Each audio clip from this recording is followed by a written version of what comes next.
a este sexto webinar Bonjour, bienvenue à ce 6e séminaire KICSLAC sur l'égalité des sexes dans l'éducation en Amérique latine et dans les Caraïbes, qui s'inscrit dans le cadre de la communauté des pratiques sur la perspective de l'égalité des sexes. Nous remercions tous les participants qui ont accepté cette invitation et nous allons attendre quelques minutes pour commencer. Merci beaucoup.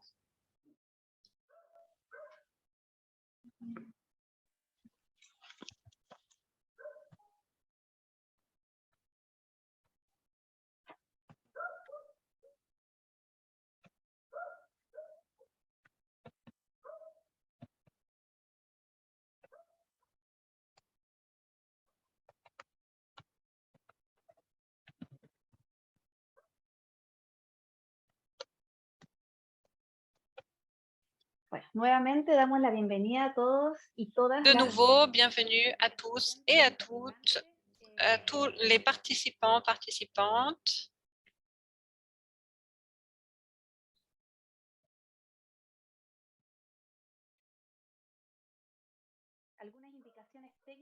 Quelques indications techniques pour commencer ce webinaire. Nous voulons vous dire que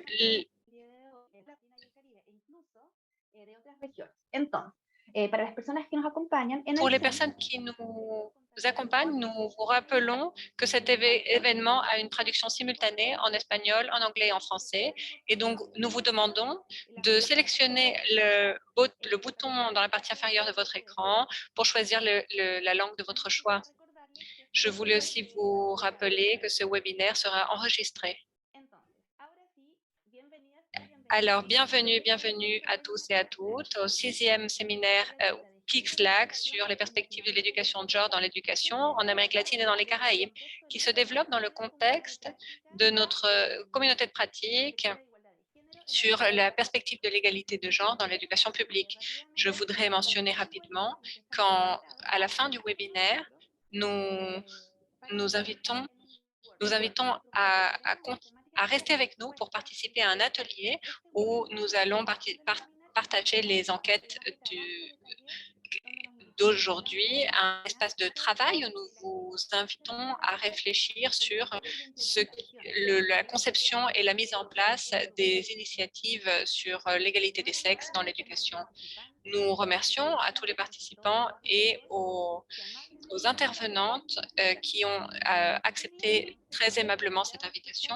Nous aurons le plaisir d'écouter deux intervenantes, Nelcy Lizarao de la campagne latino-américaine pour le droit et Sabrina Lipov de l'association On Continue. Et sans plus de préambule, je vais d'abord commencer à présenter Nelcy, qui est colombienne et équatorienne, qui a une formation en politique internationale et son travail a été centré sur la communication alternative. Elle est consultante en termes de droits de l'homme. Elle est actuellement coordinatrice de la campagne latino-américaine sur le droit à l'éducation. Elle nous présente une exposition qui est intitulée « Vaincre la violence basée sur le genre depuis et avec les communautés éducatives ». Merci Nelcy, bienvenue et je te donne la parole. Merci Maciel, merci aux collègues de Soma pour tous les efforts qu'ils réalisent pour construire et échanger des connaissances et des expériences si diverses. Nous sommes je suis très contente d'être ici aujourd'hui. Merci à tous ceux qui se donnent le temps de nous accompagner aujourd'hui dans cet espace. Et merci également à la grande équipe des coalitions nationales qui participent dans ce processus et au bureau régional de CLADE et aux collègues qui sont nos alliés dans ce projet parce que le processus que nous réalisons est, est un espace, un grand espace d'apprentissage. C'est vraiment ce en quoi il consiste, apprentissage humain, théorique et basé sur l'expérience. Je pense que cela nous change à tous, ça change à tous notre vie.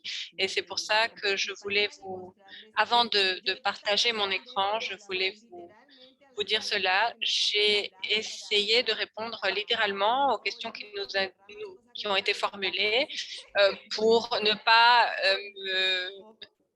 me dissiper, chose que je fais souvent. Et donc, je vais aller droit au but et partager mon écran.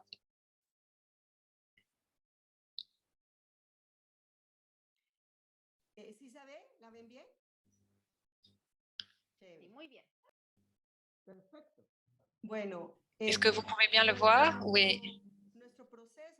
Notre processus, notre projet, je n'aime pas l'appeler projet parce que c'est plus un processus pour moi.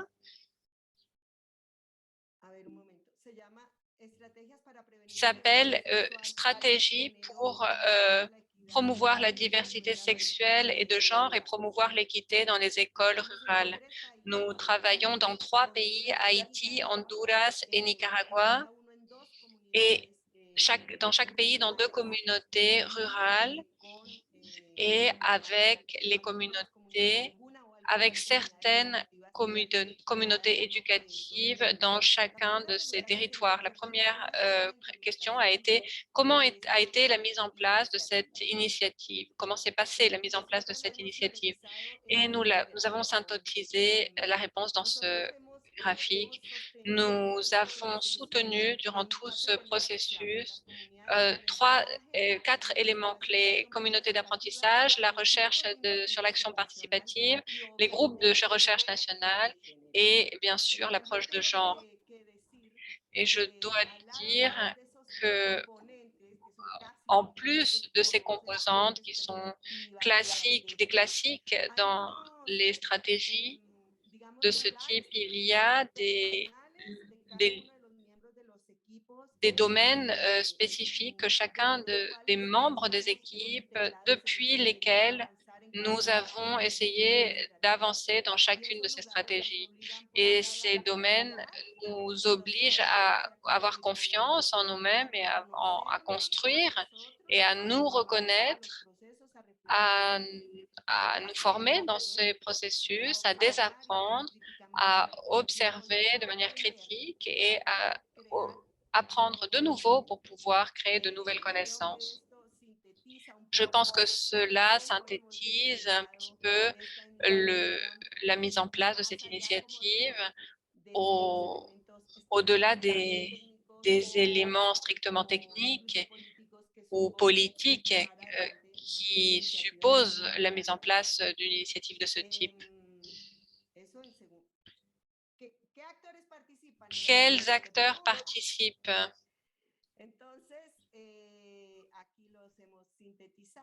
Nous avons synthétisé les acteurs qui participent à l'initiative. Nous participons comme organisation, CLADE comme organisation régionale,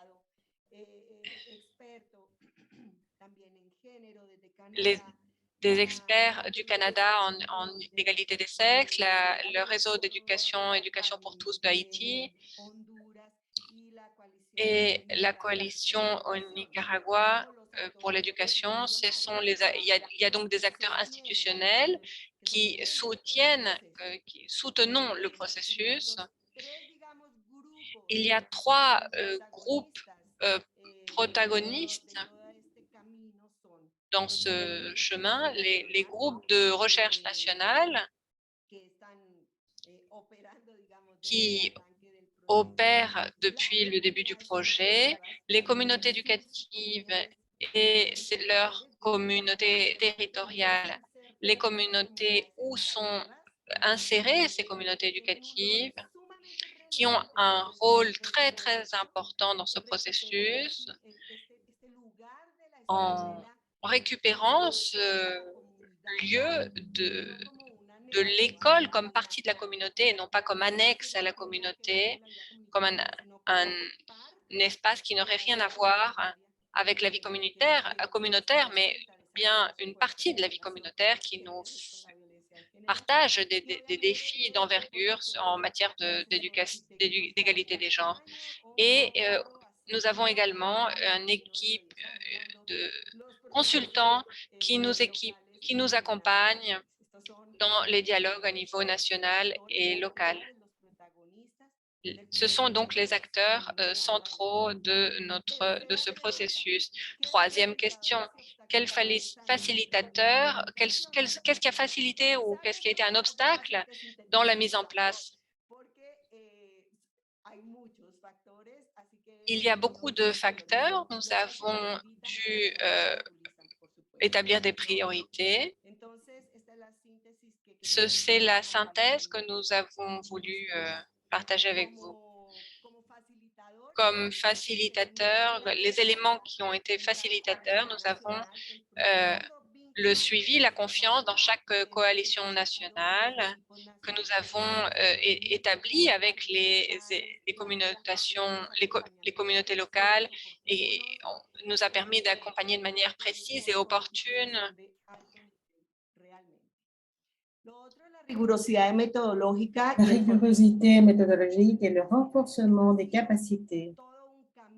Cela a été tout un chemin parce que, comme vous pouvez imaginer, le pari pour la position participative, si nous voulons être consistants, est un pari de grande demande. De dialogue, de capacité d'écoute, de construction collective, de reconnaissance des autres, de mise en valeur de ces savoirs, de dialogue divers. Donc, nous avons pris soin de la méthodologie pour ne pas trahir le regard méthodologique choisi, parce que cela propose des difficultés et donc on pourrait donc rendre plus facile la chose, mais on ne veut pas parce que nous avons parié pour ce regard comme une clé de transformation essentielle.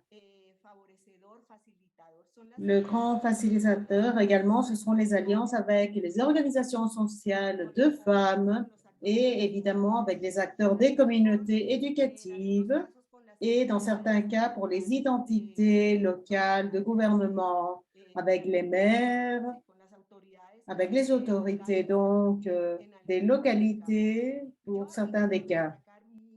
Ici, je veux souligner les alliances avec les organisations sociales de longue trajectoire pour ces communautés et territoires, et tout particulièrement avec les collectifs de femmes organisés dans ces territoires qui, au fur et à mesure où le processus avance, ont commencé à avoir un rôle chaque fois plus protagoniste pour activer, s'approprier de la méthodologie et mobiliser le travail dans les communautés éducatives et donc pouvoir le transmettre dans le territoire, aux emplacements des familles, des communautés, etc. Ce sont là les grands facilitateurs. Et évidemment, il y a des obstacles que nous avons identifiés. Il y en a 4 très clairs. Évidemment, les conditions imposées par la pandémie, pour réaliser un travail dans les territoires et nous avons été obligés d'inventer des mécanismes de participation sans se rendre sur place pour les premiers mois du projet. C'était vraiment là un défi énorme. Ensuite, les contextes nationaux, particulièrement, comme vous savez, d'Haïti, ce ne sont pas des contextes faciles, étant donné plusieurs raisons, et cela a signifié également un grand défi. Les divers degrés de gens et sensibilités, ce n'est pas le même niveau de sensibilité, d'aperture, de facilité de proposer le sujet, la thématique entre les divers acteurs des communautés et même pour nos propres équipes nationaux avec lesquelles nous avons réalisé un travail très important dans ce sens. Et comme conséquence du COVID, les temps de retour des étudiants en communauté éducative, étant donné que nous n'avons pas d'école ouverte, et cela évidemment a représenté une difficulté et a supposé des adaptations méthodologiques pour la première phase du processus. Et le dernier chapitre, combien de temps il me reste, Maciel? Tranquille, il reste du temps. Merci. C'est celui de l'apprentissage. Et là, nous avons identifié des apprentissages, priorisant des apprentissages selon les divers acteurs. Et donc, nous avons appris avec les communautés éducatives rurales, reconnaissant leurs capacités locales et créant des liens avec les communautés et organisations sociales, avec justement les autorités éducatives, les enseignants et les étudiants. Cette possibilité d'identifier et renforcer les tissus et les liens sera une garantie de durabilité du processus de changement culturel vers lequel on parie. Parce qu'on sait que quand on travaille en genre, on parie justement à un changement profond du point de vue structurel, de patron, de convivialité, de façon de regarder l'autre, de hiérarchie et de subordination qu'il faut briser. Alors, ce renforcement du tissu social nous semble substantiel et nous avons appris énormément avec ces organisations et collectifs sur le territoire. Avec chaque équipe nationale et ses paris de contexte, je dirais que ici, ce que nous avons appris le plus entre tous, c'est la flexibilité nécessaire qu'exige ce type de processus. C'est-à-dire, on a vécu des temps très difficiles, tant étant donné la pandémie, comme étant donné des situations sociales, politiques, de sécurité même, etc. Et nous avons dû replanifier, réinventer, inventer de nouveaux outils, de nouveaux mécanismes de contact avec les personnes, adapter les contextes pour chaque chose que l'on réalise. Et cela nous semble un apprentissage qui reste et qui va rester chez chacun d'entre nous. Et d'une certaine façon, cela mobilise également des options de vie. Parce que c'est ce qu'on croit, le sujet du genre bouge à s'adapter, à prendre des décisions sur ce que l'on veut changer, comment on veut le changer, vers où on veut le changer et pourquoi on veut le changer surtout. Avec la génération de ce consensus de méthodes participatives et traditionnelles, ici, il y a quelque chose de très intéressant et c'est presque une obligation du regard participatif, et c'est qu'il faut se donner le temps et la façon de construire avec l'autre les propres outils méthodologiques, de les revoir avec l'autre, de les rendre en valeur avec l'autre, de les adapter avec l'autre et surtout de les rendre pertinentes aux possibilités de chacun dans ce acte pour chacune des communautés éducatives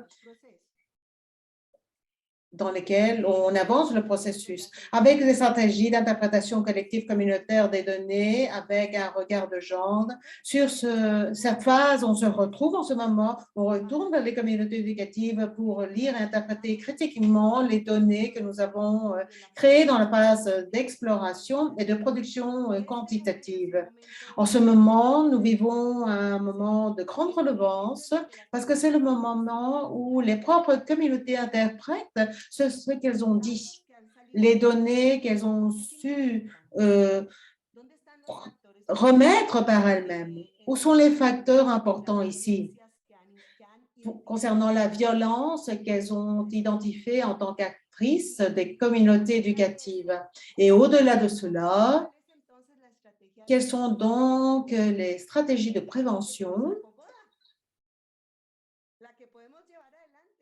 Qu'est-ce qu'on peut faire, celle qui est plus confortable pour changer justement cette réalité que nous-mêmes, nous avons identifiée et que maintenant on peut comprendre. Non pas justifier, mais oui comprendre. Pourquoi arrive-t-il ce qu'il arrive? Alors, qu'est-ce qu'on va faire ensemble? C'est un moment très important pour le processus qu'on vit en ce moment et les prochains mois, avec et pour la production de données empiriques, solides. Ça, c'est quelque chose de très important parce que pour ce pari de l'action participative et la rigueur méthodologique, évidemment, il est fondamental d'avoir des données empiriques et d'avoir des données basées sur l'évidence. Et donc, pouvoir réaliser un processus de rigueur et pouvoir partager cet apprentissage avec les communautés et compter avec des données qui en plus permettent les stratégies pour éviter les incidences politiques qui seront menées vers l'avant par des coalitions nationales et nous, au niveau régional aussi. Et avec cela, je termine avec les apprentissages et ma présentation aussi. J'espère que cela a été clair. J'ai été d'être très soigneuse avec les questions et réponses et nous avons essayé de rendre compte de ce qu'on a besoin pour cette session. Merci beaucoup. Merci. Tu as été très en accord du temps et c'est très intéressant la façon dont tu as donné réponse aux questions.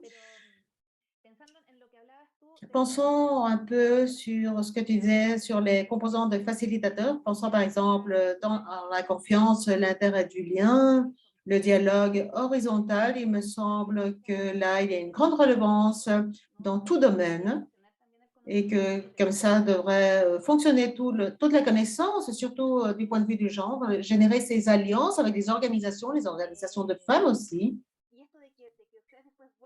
Et le fait que vous retournez ensuite vers la communauté avec les données et que la communauté puisse comparer et créer des stratégies pour rendre des solutions, il me semble que c'est fondamental et on devrait le développer encore plus et l'analyser comme communauté parce que le fait que la communauté comprenne cela, c'est la façon dont tout cela fonctionne. Alors, merci beaucoup. On veut également remercier tous les participants, les assistants qui sont ici aujourd'hui avec nous. Vous rappelez qu'à la suite, il y a un workshop avec un atelier, avec un endroit plus intime où on pourra se présenter et nous connaître un peu plus. En honneur du temps, je vais passer à la deuxième expositeur qui nous accompagne aujourd'hui, Sabrina Lipo, cofondatrice de l'association de On Continue. Elle c'est la personne qui prend en charge l'égalité pour les professeurs de français aux Caraïbes. Elle collabore également avec la réalisation internationale de la francophonie et elle a encouragé la promotion de l'égalité de genre pour plusieurs projets, ce qui l'amène à travailler maintenant. Et avec son projet promouvoir l'égalité de genre dans les enquêtes. Sabrina, bienvenue. Bonjour, bonjour à tous. Alors, je vais partager mon écran.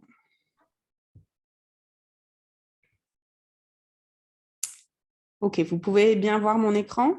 Oui, ça va? Très bien. Okay. Oui. Donc, tout d'abord, merci beaucoup de m'avoir invité à participer aujourd'hui.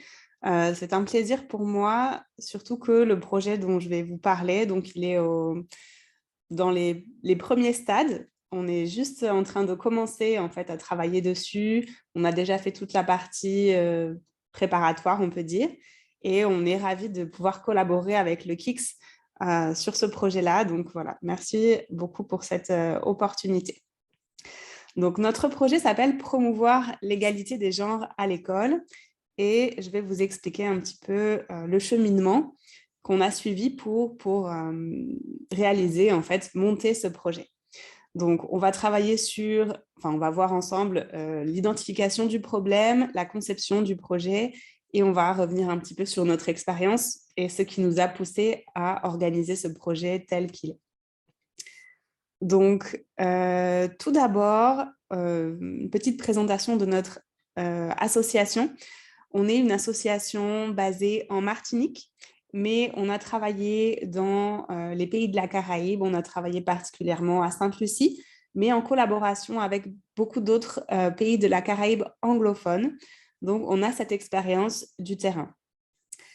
Et en particulier, on a travaillé avec les professeurs et les ministères de l'Éducation pour la formation des professeurs de français.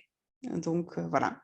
Et en plus de tout ça, on conçoit et on mène différents projets internationaux sur différentes thématiques. Donc, ce projet-là est sur la thématique de l'égalité, bien sûr, mais on a déjà travaillé sur la littérature plurilingue, par exemple, et on travaille actuellement sur un autre projet, plutôt sur l'environnement et le développement durable.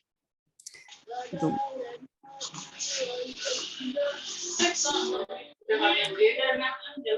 alors, tout d'abord, donc, comment est-ce qu'on a fait pour identifier les différents problèmes sur lesquels travailler? Donc, il y a eu plusieurs étapes dans ce cheminement et dans cette identification. La première étape, c'est une formation que j'ai pu faire avec l'IFEF, donc l'Institut francophone d'éducation et de formation, qui est un organe de l'Organisation internationale de la francophonie. Donc, ils travaillent ensemble et donc j'ai suivi une formation et je suis maintenant tutrice pour leur formation en ligne. Et ça m'a permis de prendre conscience de l'importance de l'égalité des genres à l'école, de concepts comme le curriculum caché, le rôle des professeurs dans l'égalité, dans la lutte contre les stéréotypes, le sexisme, etc. Donc ça, c'était l'année dernière, en juillet 2021. Suite à cette formation, j'ai analysé la situation dans la Caraïbe avec des recherches en ligne par rapport à ce que je pouvais trouver. Ce n'est pas forcément facile d'avoir des données, justement, des données fiables dans tous les pays, des données récentes aussi. Donc, voilà, on reviendra là-dessus un petit peu après. Et ensuite, on a justement pris connaissance de l'appel à projet organisé par le KICS et on a souhaité faire une proposition, donc en travaillant sur ce qu'on pouvait faire à notre niveau, comment avoir un impact réel auprès des élèves et des professeurs. Et enfin, donc, on a été sélectionné et on est passé à la phase de début du projet, donc planification, création, discussion avec les ministères et les acteurs locaux, etc. Donc, pour les documents utilisés, les ressources, j'ai trouvé plusieurs rapports. Donc, par exemple, le Report on the Comprehensive National Level Review of the Status of Implementation of the Beijing Declaration and Platform of Action du gouvernement de Sainte-Lucie, mais aussi des rapports à une échelle beaucoup plus large, beaucoup plus régionale. Donc, par exemple, Closing Gender Gaps in Latin America and the Caribbean de World Bank, ou encore Women in Business and Management, Gaining Momentum in the Caribbean. Donc, ça, c'est plus axé sur le travail. Et des rapports vraiment à l'échelle mondiale, comme le rapport sur l'éducation de l'UNESCO. Et des sites importants pour les données, pour les pays, par exemple, le World Bank Open Data, qui est très, très intéressant pour avoir un aperçu de la situation dans les pays.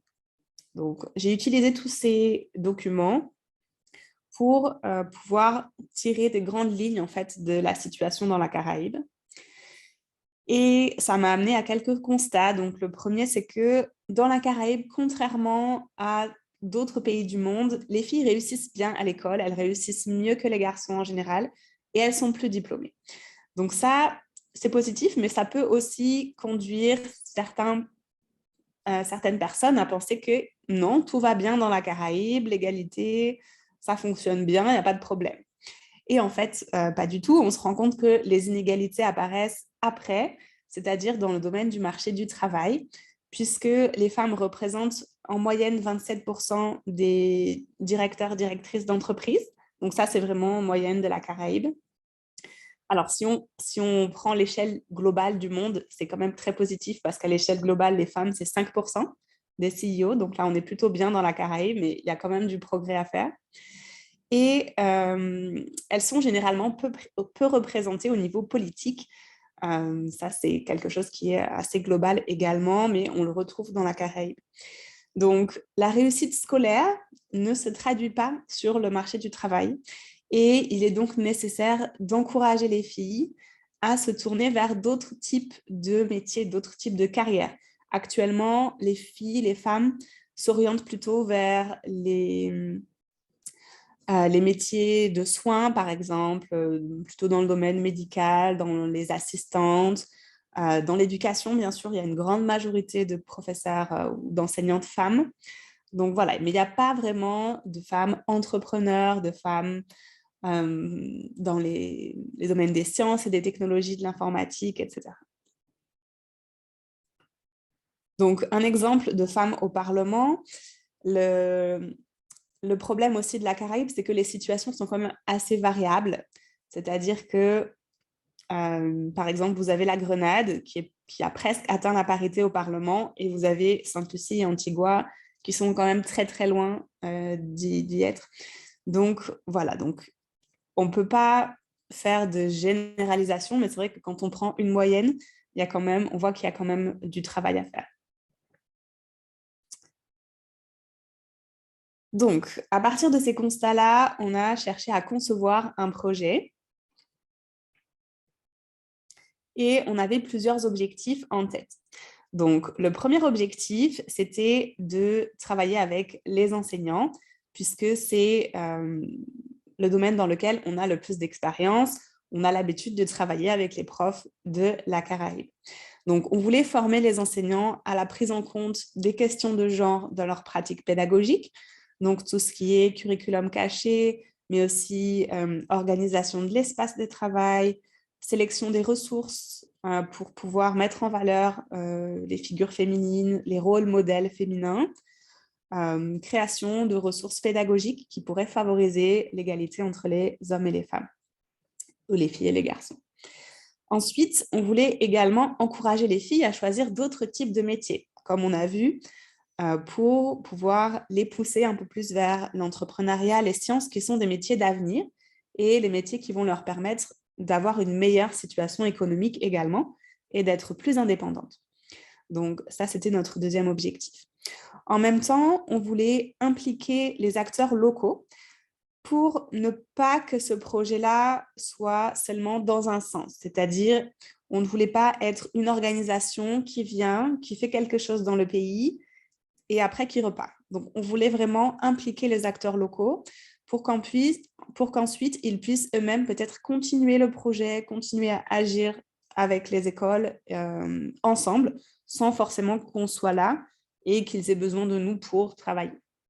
Donc, ça permettra aussi de créer des liens entre les élèves et puis les acteurs locaux, les associations, et entre les écoles, les professeurs. Et voilà. Donc, comme ça, ils pourront continuer à créer et renforcer des liens entre eux. Et enfin, on avait aussi pour objectif de promouvoir la justice sociale, qui était l'un des points clés de l'appel à projet. Et pour cela, on a décidé de cibler des écoles avec moins d'opportunités, des écoles plus rurales. Dans la Caraïbe, c'est vrai que le système est un peu différent de la France. Par exemple, en France, il n'y a pas vraiment un classement des lycées, par exemple. Les personnes vont dans des lycées pas en fonction de leurs résultats, mais en fonction de leur lieu d'habitation. Dans la Caraïbe, c'est un peu différent, en tout cas dans les îles avec lesquelles on travaille. Il y a vraiment des écoles qui sont les mieux classées, où les élèves ont les meilleures notes, et après, il y a des écoles où c'est un petit peu plus difficile, il n'y a pas les mêmes opportunités. Donc, avec ce projet, on voulait cibler vraiment les écoles qui n'étaient pas dans les capitales, qui étaient peut-être un peu plus loin, un peu plus éloignées, un peu plus rurales, et où justement les élèves ont moins d'opportunités, vont moins accéder à des études supérieures, par exemple. Donc ça, c'était les 4 points principaux pour l'organisation de notre projet. Et voici donc les activités que nous avons prévues pour la mise en œuvre. Donc, on va commencer par une formation en ligne pour les enseignants de français langue étrangère qui portera sur les questions du genre dont j'ai déjà parlé, donc par exemple le curriculum, l'organisation de l'espace, la création de ressources pédagogiques. Ensuite, on a également prévu un guide multilingue qui reprendra les points principaux de la formation en ligne, mais qui sera également accessible en version papier et en version numérique.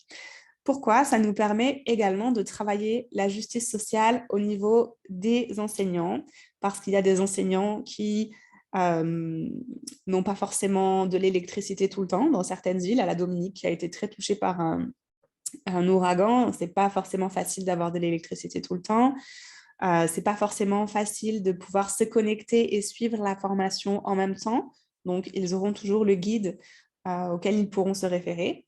Et ça nous permet également de toucher beaucoup plus d'enseignants puisqu'on pourra avoir les enseignants de langue maternelle anglaise et espagnole également, donc toucher d'autres îles.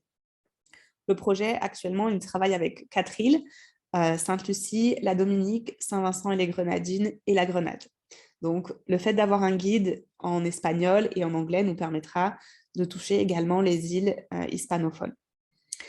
Et ensuite, donc pour travailler avec les élèves, on souhaite organiser des ateliers dans quelques écoles pilotes, donc 3 par pays pour l'instant, animés par des personnalités locales auprès des élèves. Donc, l'objectif de ces ateliers, c'est vraiment de montrer aux jeunes, et en particulier aux filles, qu'elles peuvent accéder à d'autres types de métiers. Donc, on a choisi des personnalités qui travaillent déjà dans ce domaine-là, qui œuvrent pour l'éducation des filles ou pour l'autonomisation des filles et des femmes dans les pays, ou qui travaillent dans des domaines un petit peu non conventionnels pour les femmes. Donc, voilà par exemple, voilà aussi les acteurs qui seront impliqués dans le projet. Donc, on travaille avec les curriculum officers ou les chief education officers dans les 4 îles du projet. On travaille également avec des associations de professeurs de français. Donc, je les ai consultés lors de la création du projet sur plusieurs points, c'est-à-dire pour identifier les écoles les plus pertinentes. Donc, parce que je n'ai pas une connaissance de toutes les écoles des 4 pays. Donc, je leur ai demandé, d'après elles, quelles seraient les écoles les plus intéressantes pour ce projet-là. Et je leur ai également demandé d'identifier des personnalités locales qui pourraient être intéressantes pour ce projet. Donc, on travaille pas mal avec les associations de professeurs. Et donc, pour les personnalités locales, on a trouvé par exemple Joy Lewis à Sainte-Lucie, qui travaille avec la réalité virtuelle auprès des élèves. Donc, ça pourra montrer aux filles que c'est possible d'être une femme et de développer des actions comme ça, de travailler dans les technologies aussi. Soka Geal, c'est une personne et aussi une association à Saint-Vincent qui travaille pour l'émancipation des femmes, le fait que les femmes deviennent des entrepreneurs aussi. Et Lisra Fabien pour la Dominique, elle a l'habitude également de parler aux filles pour les motiver à poursuivre des parcours un petit peu différents. Voilà. Et pour la Grenade, on est en train de travailler pour ça avec la curriculum officer qui est en train d'identifier une personne à ce sujet-là. Pour le planning, donc, comme je vous ai dit, on est encore au début du projet, donc c'est pour ça que ma présentation est un peu différente. Je ne peux pas encore vous parler des résultats ni de ce qu'on a fait, mais voilà, donc vous avez une idée du planning prévisionnel. On en est pour l'instant à la création de la formation et la rédaction du guide. On lancera la formation en janvier. En février et mars, on aura les ateliers dans les écoles et en avril et juin, on a prévu un temps pour l'évaluation, sachant qu'il y aura des évaluations intermédiaires après chaque activité, bien sûr. Ensuite, donc pour notre expérience, on s'est basé sur notre expérience précédente pour pouvoir monter ce projet, notamment une expérience de formation en ligne. Donc, on a déjà fait plusieurs formations en ligne auprès des professeurs de français de la Caraïbe anglophone, donc sur différents domaines. On a également une expérience dans la collaboration avec les pays et dans la gestion de projets internationaux. Donc, on a déjà collaboré avec plus de 10 pays pour la formation de leurs professeurs et la mise en place de l'examen de français DELF dans les écoles du secondaire. On a également une expérience dans l'accompagnement des professeurs, puisqu'on a accompagné plus de 350 professeurs entre nos formations et celles pour qui je suis tutrice pour l'OIF. Donc, voilà. Et enfin, bien sûr, dans la conception de ressources pédagogiques, puisque je crée des fiches pédagogiques, je coordonne des équipes de concepteurs, je conçois des examens du DELF et ainsi que des vidéos pédagogiques. Donc, grâce à tout ça, on a une petite idée des difficultés potentielles de ce projet. Donc, notamment la collaboration avec les ministères et la mobilisation des professeurs. Ça, c'est peut-être le problème principal parce que les ministères ont toujours beaucoup de choses à faire, les professeurs également. Et après le Covid, en fait, on a constaté une surcharge en fait des professeurs, c'est-à-dire qu'ils sont parfois démotivés. Dans certains pays, il y a des démissions. Voilà. Donc, c'est assez difficile de mobiliser certains professeurs. C'est pour ça que dans notre projet, on a choisi de partir sur 10 professeurs par pays pour l'instant. Bon, pour commencer petit, mais en ayant des professeurs vraiment motivés avec qui on sera sûr qu'ils termineront la formation. Ensuite, la durée de la formation et la charge de travail pour les participants doivent être adaptées. Ça aussi, c'est assez difficile pour les professeurs de suivre des formations en ligne sur leur temps libre. Donc, ils ont leur famille, le travail à côté. Donc, on veut vraiment adapter la formation pour pas que ce soit une surcharge supplémentaire. Ensuite, la maîtrise de la plateforme et de formation par les participants. Certains participants mettent un petit peu plus de temps à prendre en main les outils technologiques. Donc ça, on va travailler là-dessus aussi en amont pour faciliter au mieux la prise en main. Ensuite, pour la formation elle-même, il faudra travailler sur l'interactivité des contenus et le suivi individualisé des participants. Quand on fait des formations en ligne, c'est sûr que le suivi est crucial et que sans suivi, les participants ont tendance à se démotiver. Donc, voilà. Et enfin, les difficultés possibles pour les interventions dans les écoles. Ça, c'est beaucoup de choses plutôt administratives, c'est-à-dire qu'il faut l'accord du ministère, l'accord des directeurs, trouver un moment, une salle, etc., etc. Donc, ça, voilà, on a toutes ces difficultés en tête pour l'instant. Voilà. Donc, ça, c'est les difficultés potentielles et principales. Et pour terminer, voilà, ça, on a vraiment pensé le projet comme une première étape avec des possibilités d'expansion. Il y en a plusieurs. La première, ce serait de traduire la formation dans d'autres langues pour toucher plus de pays. Toucher plus de professeurs dans les mêmes pays, ça c'est possible aussi, faire une deuxième session de formation, mais avec plus de monde. Travailler avec plus d'écoles pour les ateliers également. Donc ça, une fois que les premiers ateliers auront été mis en place et que les professeurs auront rencontré justement les personnalités locales, ça sera peut-être plus facile de promouvoir en fait ces ateliers auprès d'autres écoles également. Et on pourra impliquer plus d'acteurs locaux. Là, pour l'instant, on a identifié une personne ou une organisation par pays, mais c'est totalement possible d'en impliquer plusieurs, voire de créer des réseaux à l'échelle de la Caraïbe. Voilà. Il y a beaucoup de choses qui peuvent être mises en place. Donc voilà, je pense qu'on passera aux questions après. Et voilà, merci beaucoup. Merci beaucoup, Sabina. C'était vraiment très intéressant la presentación. En honor al tiempo y como hay algunas preguntas en el chat. En honneur au temps, et comme il y a des questions sur le chat, je vais donner la parole pour ceux qui auront des questions, des observations, des commentaires, pour avoir justement du temps de discussion. Sabrina, le processus est très intéressant Je conserve un peu l'idée des défis, par exemple la motivation des professeurs, cette surcharge de travail qu'ils ont, la fatigue qu'il existe en relation à la virtualité. Et je pense qu'il y a là un grand défi. Et l'autre grand défi aussi, c'est le travail, comme tu sais, en tant que ministère avec les autorités de chaque pays, qu'ils soient capables également de comprendre ce que l'on fait, l'importance de la formation en genre chez les professeurs, et qu'il n'y ait pas de mauvaise interprétation, que la construction soit, qu'il est important qu'il y ait justement cette déconstruction, pardon, et qu'il est important d'informer et former en relation au genre. Alors maintenant, je donne la parole à Herman et Winnie qui avaient des commentaires sur le chat. Je ne sais pas si vous voulez les réaliser par vous-même. Winnie, tu veux proposer la question? Bonjour, merci. Oui, j'écoutais la présentation, très intéressante, et à un moment donné, tu disais comment toutes les écoles, les pays avec lesquels vous avez travaillé et l'accompagnement fourni pour les professeurs.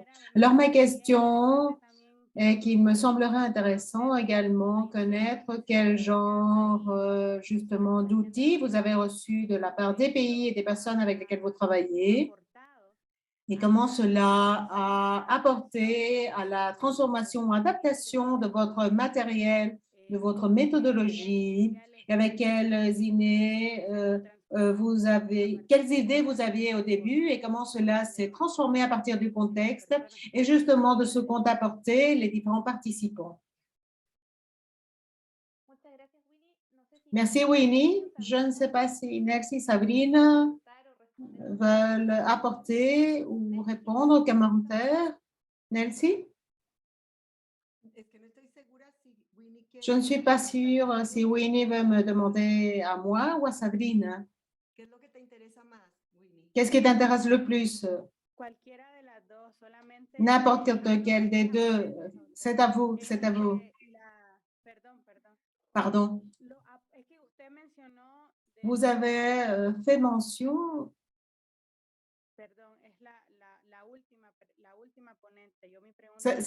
Pardon, c'est pour la deuxième personne qui a exposé. Je suis un peu confuse à cause des langues. Alors, la question, c'est pour la deuxième personne qui a exposé. Je veux savoir si elle peut me partager qu'est-ce qu'elles ont reçu comme apport de la part des pays et des territoires où ils ont travaillé, qu'est-ce que vous avez inclus, quelle transformation vous pouvez reconnaître pour le processus méthodologique. OK. Alors, attendez, je désactive mon... OK. Donc, en fait, pour les pays, moi, j'ai habité personnellement à Sainte-Lucie pendant 2 ans et demi. Donc, j'ai une connaissance, j'ai pu voir aussi, j'ai pu constater certaines choses directement, en fait, en vivant dans le pays. Après, on a travaillé, quand on collabore avec les ministères, on collabore dans la partie de préparation, c'est-à-dire de l'organisation. Donc là, par exemple, pour ce projet, je leur ai présenté les idées et les activités, le planning, et on a vu ensemble si c'était faisable au niveau du planning des professeurs, qu'est-ce qui était le plus intéressant, mais ils n'ont pas réellement modifié certaines choses, c'est-à-dire qu'ils ont accepté le projet tel quel en disant qu'ils étaient super intéressés et que c'était parfait pour leur pays et que ça allait vraiment aider les professeurs. Et au niveau de la méthodologie, non plus, c'est-à-dire que ils n'ont pas souhaité modifier quoi que ce soit pour ce projet-là. Et lors de nos formations précédentes, certaines personnes du ministère se sont inscrites à nos formations en même temps que leurs professeurs pour pouvoir aider leurs professeurs à mieux gérer justement le temps, la charge de travail et pour pouvoir nous faire un retour également. Donc, on a pu bénéficier de ce retour des ministères. Et donc, les retours, c'était surtout sur le contenu, par exemple, qu'un module était peut-être trop chargé pour les professeurs ou qu'il faudrait simplifier un petit peu les explications. Mais globalement, les retours étaient quand même très positifs, c'est-à-dire qu'il n'y a pas eu vraiment de modification ou d'apport de la part des ministères par rapport à nos formations. Voilà. Par contre, pour les associations de professeurs, elles nous apportent en fait leur connaissance du terrain des îles différentes. C'est-à-dire qu'on n'a pas une connaissance de chaque île et donc ils vont nous dire plutôt, voilà, peut-être tel concept n'est pas très adapté. Donc par exemple, il y a une personne du ministère qui m'a dit, attention, si vous parlez du genre, est-ce que vous allez parler des droits reproductifs? Est-ce que vous allez parler des personnes trans, etc. Donc là, il y a cette petite réticence de la part des ministères par rapport au contenu de notre formation. Ils avaient peur, par exemple, d'avoir des retours des parents pour la formation. Mais donc là, il y avait une incompréhension puisque la formation, c'est seulement pour les professeurs, donc pas pour les étudiants. Pour les étudiants, il y aura des ateliers. Et donc, voilà, il y a ces appréhensions, c'est-à-dire attention à ce que vous dites parce qu'on est dans des pays de la Caraïbe et que les ministères ont une position un peu particulière. Voilà, donc c'est plutôt à ce niveau-là. Donc, on a accepté de ne pas s'engager sur certaines questions, comme voilà, les droits reproductifs. On va en parler. On va bien sûr dire que voilà, c'est important parce qu'il y a il y a un certain taux de grossesse adolescente dans la Caraïbe, on ne peut pas le nier. Donc, on va en parler, mais on ne va pas faire de la propagande, on ne va pas dire des choses comme ça ou entrer dans des questions trop polémiques. Je ne sais pas si j'ai répondu à la question. Muchas gracias, Sabrina. Merci, Sabrina, de ta réponse. Merci, Winnie, pour la réponse. C'est assez semblable pour toutes les régions. Quand j'écoute Sabrina, je pense à toute l'Amérique latine et le Caraïbe et comment on articule et comment on a justement ce développement si partagé. Il y a une question sur le chat également. Je te donne la parole. Merci, vous m'écoutez? Définitivement, ce sont des identités, des réalités très semblables. J'allais demander à Sabrina s'il y avait des résistances, mais elle a déjà répondu avec les résistances qu'il y a. Il me plairait de demander à Nix si les données empiriques de sa recherche ont eu un retour de la part de la communauté. Il est important d'analyser ces processus, ces données pour les processus formatifs de genre, pour connaître les changements d'attitude, de pratique, de résistance. Alors, je voudrais connaître l'expérience que vous pouvez avoir eue si justement vous retournez ces données à la communauté éducative, s'il y a une analyse de ces données ou une reconception de comment tout mener. Merci. Merci, Jenny. Justement, je vous commentais lors de la présentation qu'en ce moment, les équipes nationaux sont prêtes à retourner aux communautés avec les données pour réaliser dans les communautés l'exercice d'interprétation de ces données et débuter la construction de stratégies à partir de ces données et de l'interprétation construite avec les propres acteurs de la communauté éducative et du territoire. Parce que, comme je vous disais également, il y a des organisations sociales dans le territoire engagées dans le processus. Alors, surtout, comment on va se dérouler là-dessus. Je devrais vous le raconter lors d'une prochaine rencontre, mais ce sera avec un grand plaisir. Évidemment, au Salvador également, on pourrait partager parce que nous sommes une communauté d'apprentissage pratique. Et comme Sabrina disait, la réalité. Alors, pour ça, je me demandais s'il y avait des résistances et j'étais très contente d'écouter ce que tu disais, justement, la sensibilité de genre et travailler là-dessus, parce que je pense qu'entre toutes les personnes qui sommes consacrées au travail communautaire, on peut renforcer cela parce que c'est un rôle très important. Merci. Ensuite, j'aurai d'autres questions pour Sabrina. Maciel, est-ce que je peux réaliser un commentaire sur la question des résistances? Bien sûr. Parce que il y a des résistances qui peuvent être très évidentes ou qui peuvent être très évidentes quand on approche et quand on propose justement la thématique du genre. Avec ce type de résistance assez évidente, nous n'avons pas eu de rencontre, je dois dire. Plutôt, nous avons rencontré beaucoup d'aperture de la part des communautés éducatives, de tous les acteurs, pour parler du sujet, le poser sur la table, à parler des violences perçues et qui amplifient et tout cela. Donc, cela nous semble très intéressant parce que cela également nous parle, nous fournit des signaux d'avancement. C'est-à-dire, il y a quelque chose qui a commencé à avancer si on regarde ce qui se passait il y a 20 ans. Nonobstant, nous devons être très alertes, je pense, parce qu'il y a d'autres résistances qui ne sont pas si évidentes, mais qui probablement apparaissent au moment de concevoir les stratégies de prévention. Alors, pourquoi cela? Parce qu'il y a des pratiques de violence normalisées, complètement normalisées,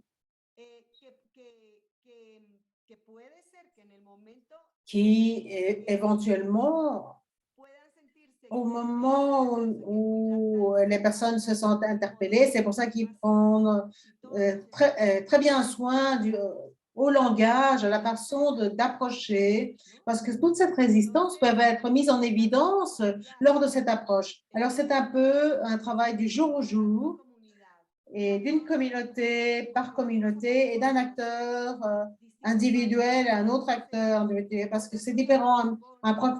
Ce que l'on peut voir avec un professeur homme et un professeur femme, avec les filles, les garçons, les adolescents. Et donc, il faut être très attentif aux résistances que l'on peut trouver depuis la pratique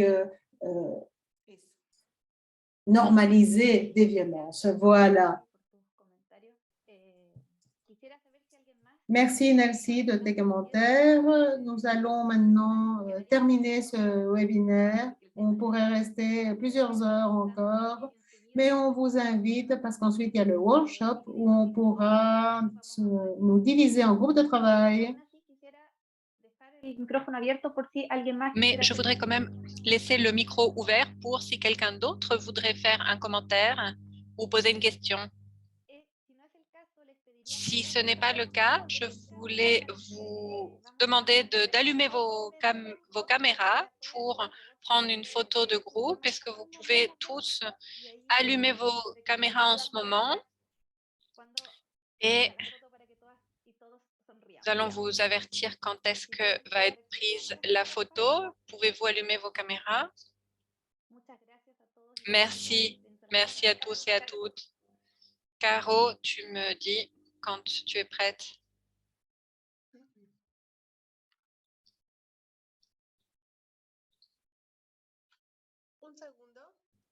Une seconde.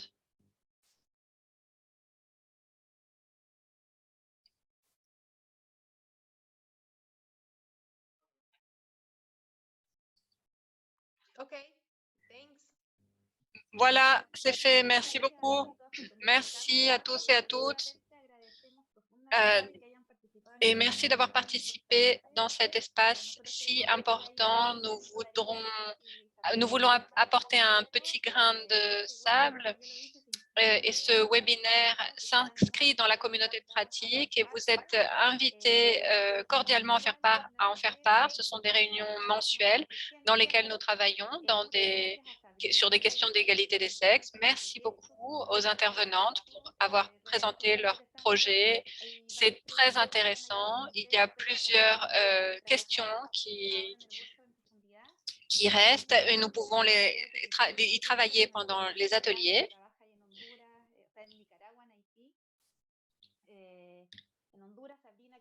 Au Honduras, Sabina travaille sur des questions très intéressantes également et nous vous invitons à nous accompagner dans le webinaire qui suit l'atelier et toute question ou commentaire que vous avez, vous pouvez aussi le partager dans le chat. Merci à tous et à toutes. Hasta luego, gusto verles. Ana Marta, un gusto. Gracias, qué gusto verte nuevamente. ¿Qué tal estuvo el viaje de regreso? ¿Todo bien? Espero. Todo muy bien, muy contenta de haber estado allá con ustedes. Gracias, el gusto es nuestro. Feliz día. Hasta luego. Feliz día. Feliz día, Ana Marta. Gracias, Jenny. Saludos a todas por compartir este espacio. Hasta luego. Chao. Hasta luego a Maciel, todas. Fernanda, para el siguiente momento nos quedamos en este mismo link. Sí. Sí. Ok. ¿Quién saca? Perdón, y en mi caso, ¿a qué link me voy? Todos nos quedamos acá, por ahora. Ok. Nous restons tous ici. Nous allons diviser en salles en fonction du nombre de personnes qui restent. Mais il ne faut pas se connecter sur un autre lien, il faut uniquement rester ici avec nous. Jenny, raconte-nous comment tout se passe là-bas. Oui, nous avons eu un ouragan. Il y a une suspension des classes hier et aujourd'hui, nous sommes en état d'urgence, mais ça va. C'est pour ça que je ne peux pas participer dans les présentations, mais je suis présente.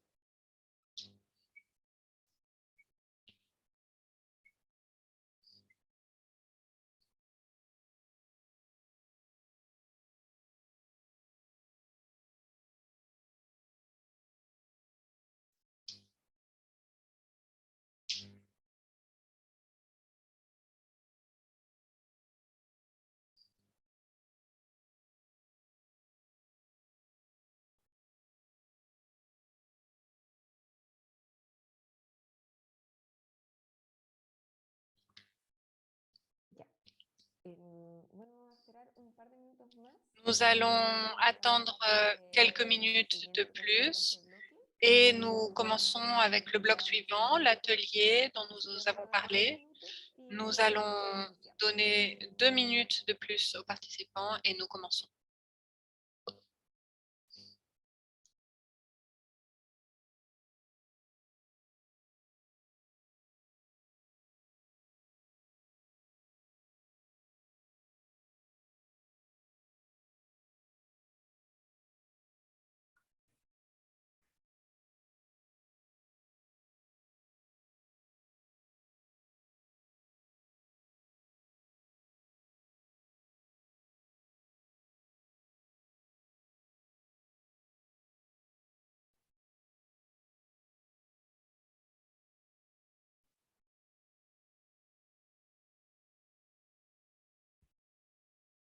Bueno, vamos a comenzar entonces.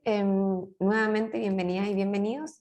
Nous allons commencer. Bienvenue de nouveau à cette session de la communauté de pratique sur les perspectives de l'égalité des sexes dans l'éducation publique. Je vous rappelle l'objectif général de cette communauté, qui est de faciliter des espaces de rencontre pour partager des expériences et mobiliser les connaissances sur les questions de l'égalité des sexes dans l'éducation publique. Nous avons eu un webinaire récemment juste avant, où des intervenantes nous ont partagé leur expérience en matière d'égalité des sexes. Et maintenant, nous allons avoir un espace d'analyse et de discussion sur le processus de conception et de mise en place d'une intervention ou d'une initiative à partir de l'identification de problématiques qui ont trait à la perspective d'égalité des sexes. Nous allons vous donner de brèves indications. Nous allons être répartis dans des salles en fonction de la langue. Il y a une majeure partie de personnes qui parlent espagnol. Nous allons avoir une salle en espagnol et une salle avec interprétation dans les différentes langues. Il va falloir que vous acceptiez l'invitation à vous joindre à la salle et là, vous allez voir les indications pour travailler. Une fois que le temps de la salle aura passé, vous retournerez dans la salle principale pour le partage et la clôture de la session. Est-ce que je peux faire un petit commentaire? Oui. Pour une question de méthodologie et de technique, nous n'allons finalement pas nous diviser en salles. Excusez-nous, nous allons tous rester dans cette salle. Donc, nous sommes tous dans la salle. Nous allons commencer. Nous allons vous demander une petite ronde de présentation. Si vous pouvez, si vous ne pouvez pas parler, vous pouvez écrire dans le chat. Il s'agit juste de nous connaître et de savoir qui est présent dans cet espace qui est plus intime, cet espace de conversation. Et donc, je vais vous demander de vous présenter pour que je suis Fernanda Del Pozo, chercheuse de KIX. C'est un plaisir de vous avoir ici. Je laisse l'espace pour que vous allumiez vos micros et que vous puissiez vous présenter. Bonjour, je m'appelle Ursula Castilla, je viens de Guatemala, je travaille pour le projet de Work Vision et nous avons la composante de genre comme un des axes transversals et nous travaillons avec des adolescents et des jeunes et je suis co-responsable de la mise en place de cet axe transversal. Merci. Bonjour. Je suis Giovanna, fais partie de l'équipe régionale du projet au Brésil.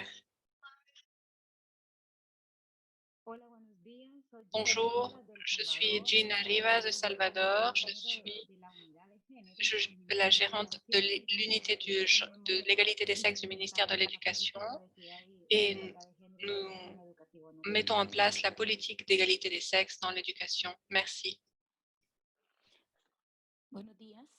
Bonjour.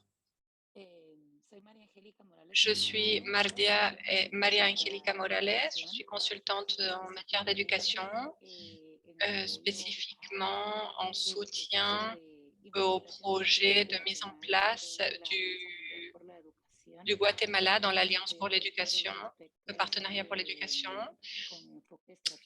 Je soutiens les aspects les plus stratégiques pour l'exécution des subventions du partenariat qui incorporent la perspective de l'égalité des sexes dans son travail.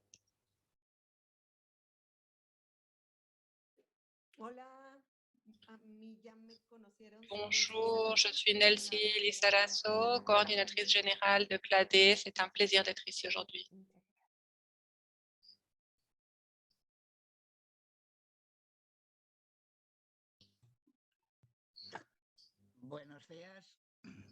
Bonjour, je suis Ricardo Lopez du Nicaragua. Je collabore au centre de recherche sur les questions éducatives. Merci beaucoup. Bonjour, vous m'entendez? Je suis Taniushka Gutiérrez. De l'initiative d'éducation de Managua, Nicaragua, en représentation de Violeta Je participe pour apporter des éléments sur le thème de l'égalité des sexes.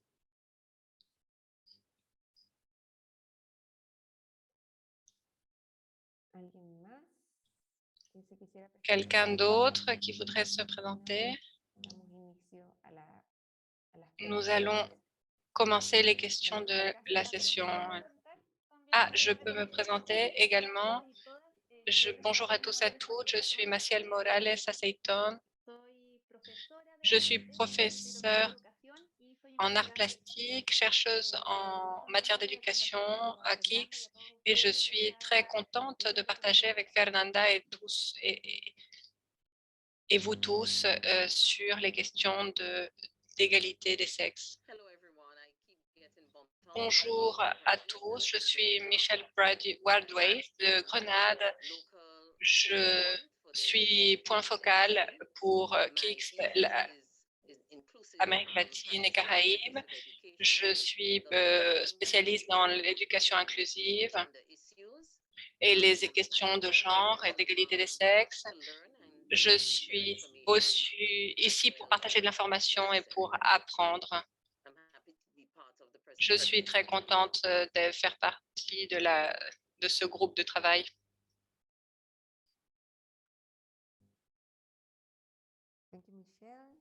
Merci, Michel.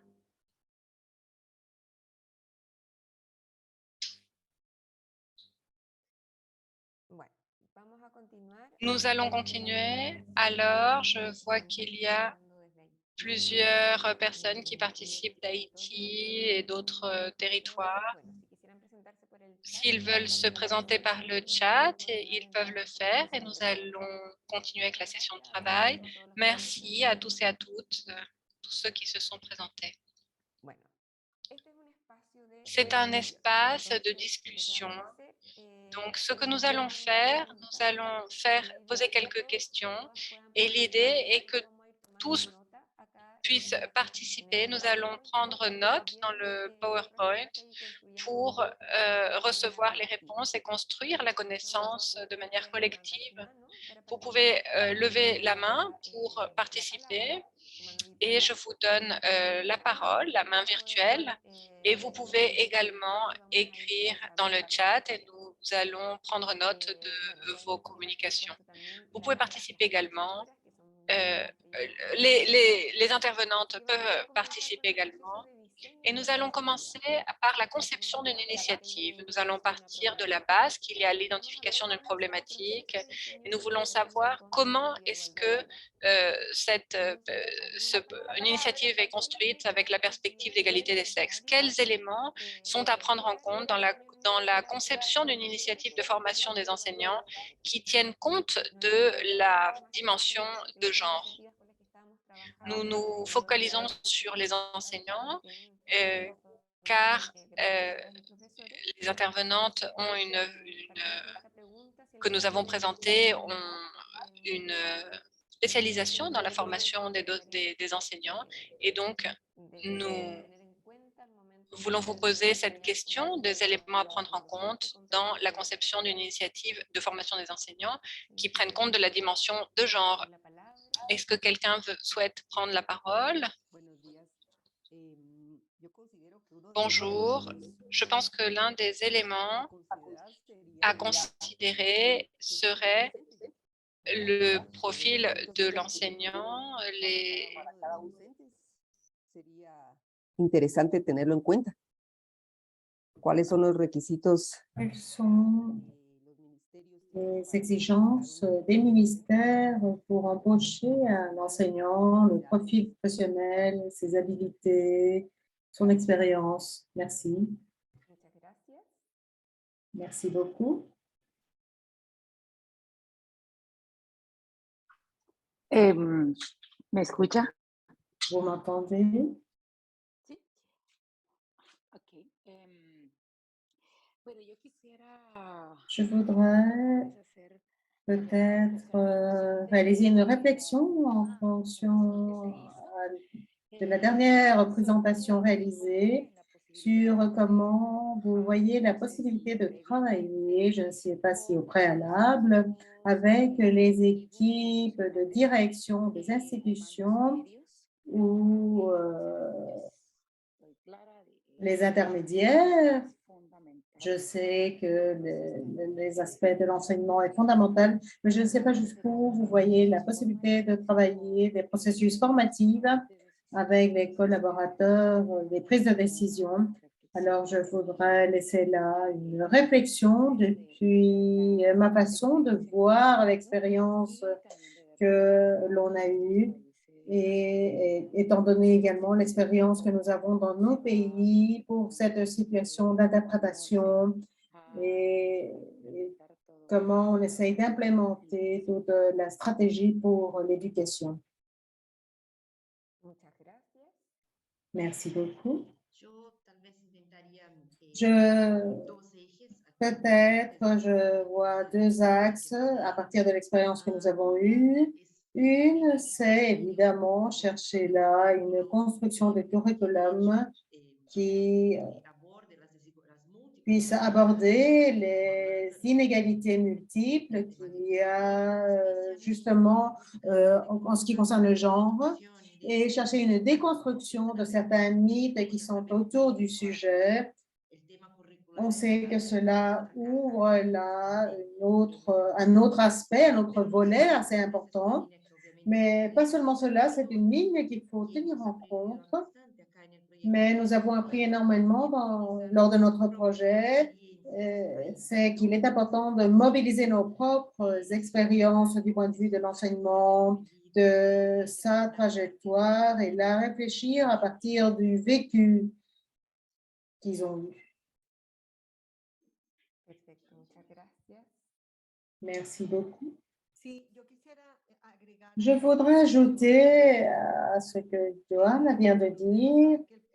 Vous savez que le projet que nous menons n'est pas exactement focalisé en formation des enseignants, mais nonobstant, les enseignants, ce sont là des acteurs centraux dans la transformation dans les salles de classe et les communautés éducatives et au-delà aussi. On a beaucoup de clarté là-dessus. Et j'ajouterais ce que Johanna a dit.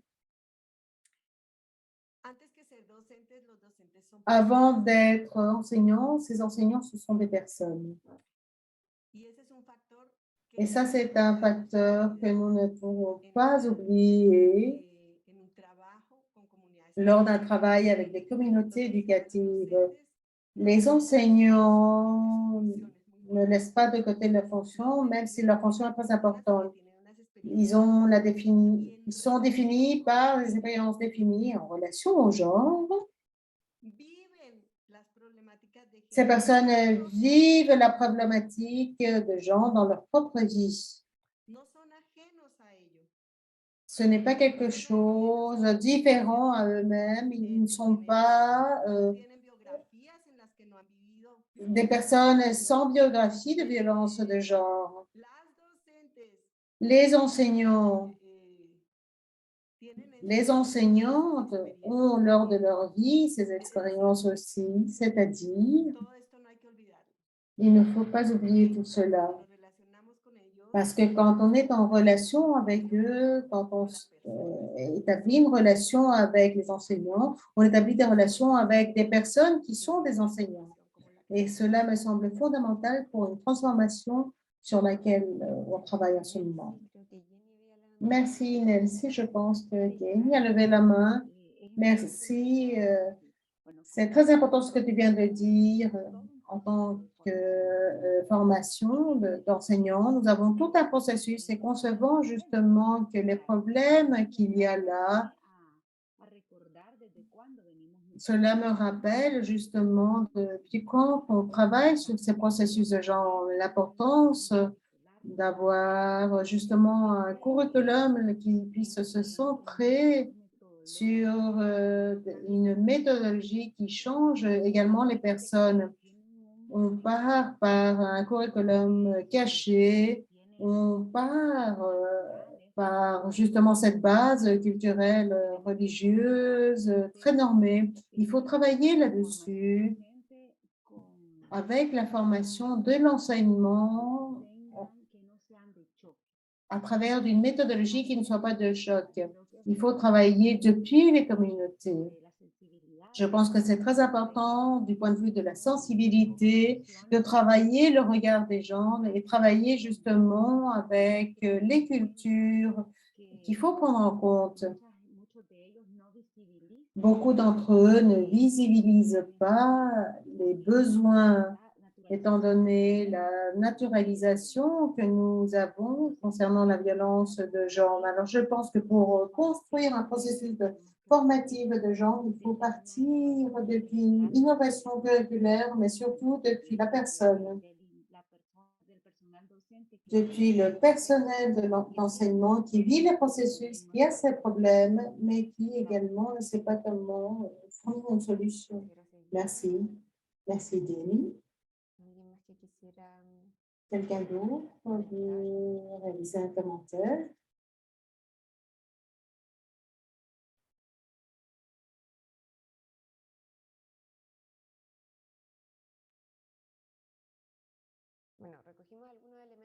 Alors, on reprend certains éléments intéressants. Cela me semble clé, ce qui a été commenté par différentes personnes sur le besoin de considérer le sujet, la personne, professeur, homme, femme, et considérer les expériences qu'il y a au préalable cette personne pour un processus de formation de perspective de genre. Ça, c'est clé, c'est-à-dire que cette personne vient déjà avec une biographie, des expériences incorporées de violences de genre de différents types. Et c'est à partir de cela que l'on travaille le processus. Alors, c'est très intéressant pour le considérer lors de la conception. Je ne sais pas s'il y a encore quelque chose à ajouter.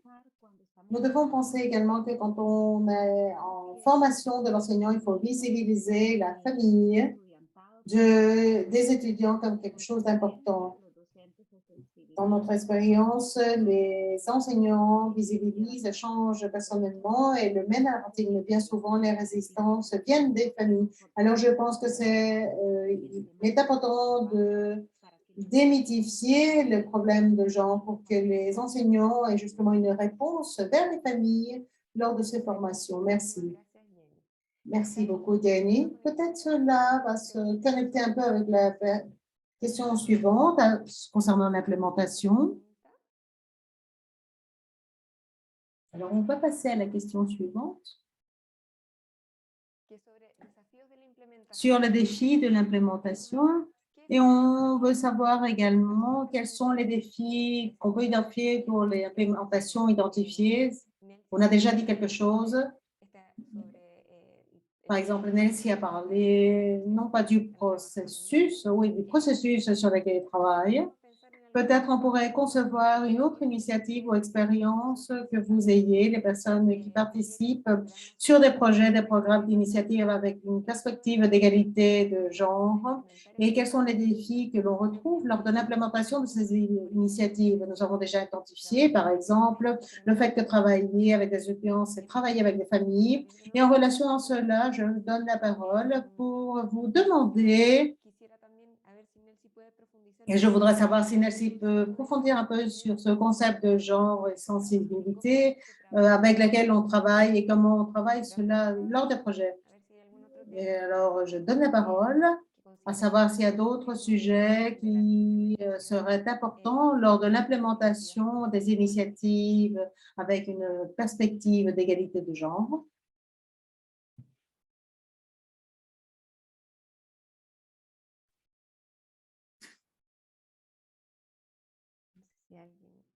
Je ne sais pas si quelqu'un veut participer.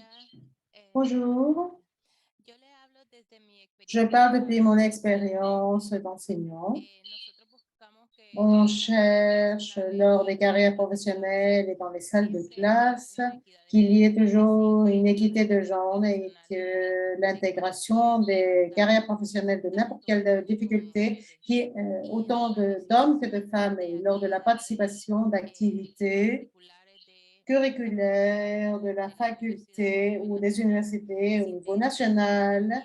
Il y a également l'intégration en tant que paramètre obligatoire, une femme ou une ingénieure ou une femme médecin, selon la formation.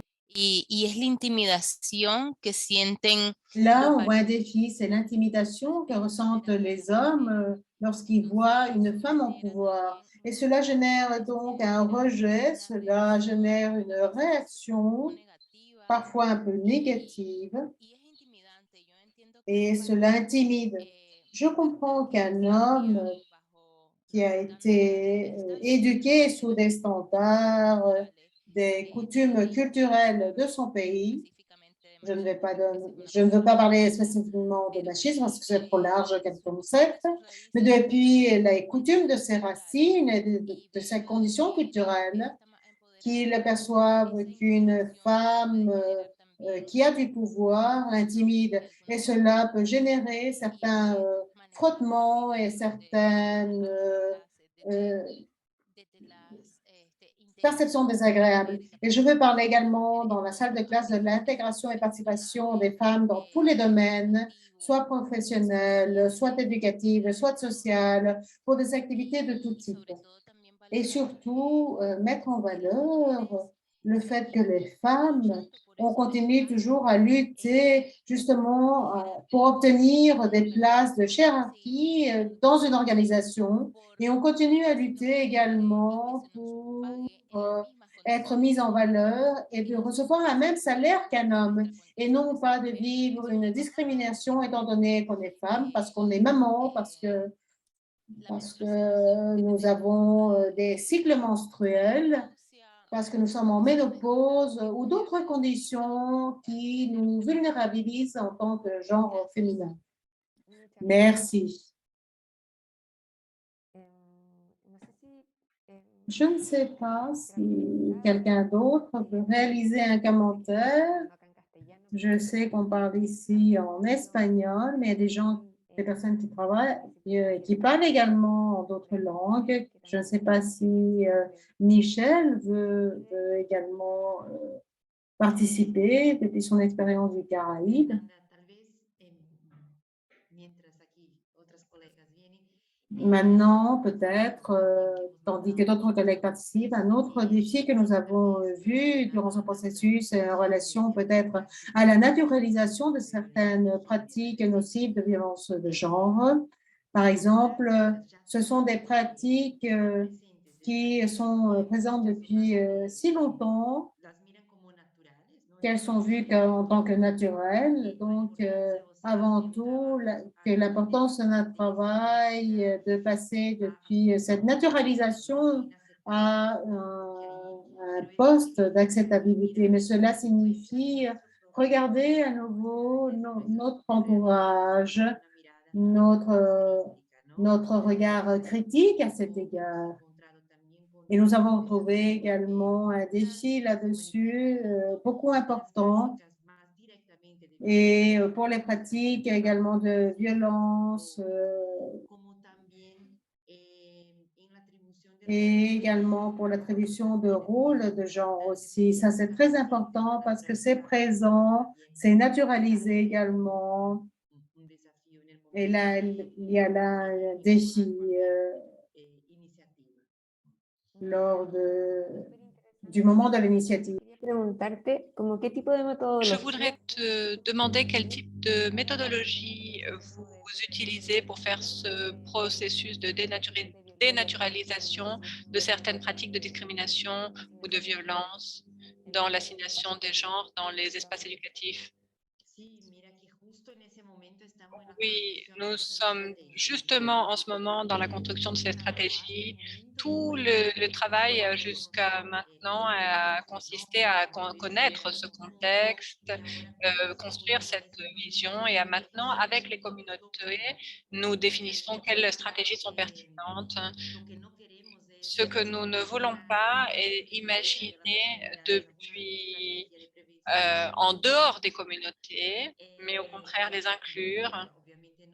Et Et donc, nous sommes juste dans ce moment pour définir quel chemin, quelle stratégie peuvent faire sens de manière locale. Ça fait partie de la méthodologie. Je voudrais ajouter à ce que dit Johanna, comme nous sommes en train de compartir des expériences, il y a quelque chose de très intéressant qui nous est arrivé au début du projet et qui est toujours très intéressant parce que les équipes de recherche ont été configurées dans les pays, donc avec nos membres nationaux, et la majeure partie des membres dans une de ces équipes, par exemple, sont des hommes. Nous avons beaucoup d'hommes dans les équipes nationales et c'est très intéressant. Au début, on a été assez surprise. Nous avons dit, bon, nous allons voir, ok, voyons. Et ensuite, nous avons trouvé cela intéressant parce que cela nous met face au défi de développer dans nos propres, d'avoir nos propres chercheuses. Et bien sûr qu'entre eux, que ces hommes-là peuvent avoir une sensibilité aux questions de genre, bien évidemment, au-delà de leur expertise comme chercheurs. Mais nous avions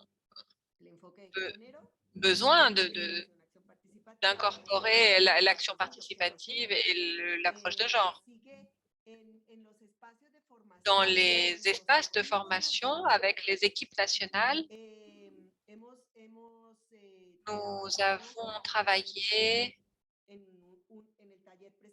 dans l'atelier présentiel, les ateliers présentiels et les accompagnements que nous avons mis en place avec eux. Il y en a eu un qui a été avec tous les participants et d'autres avec les équipes. L'identification de la violence dans dans le quotidien et de la violence de genre dans le quotidien.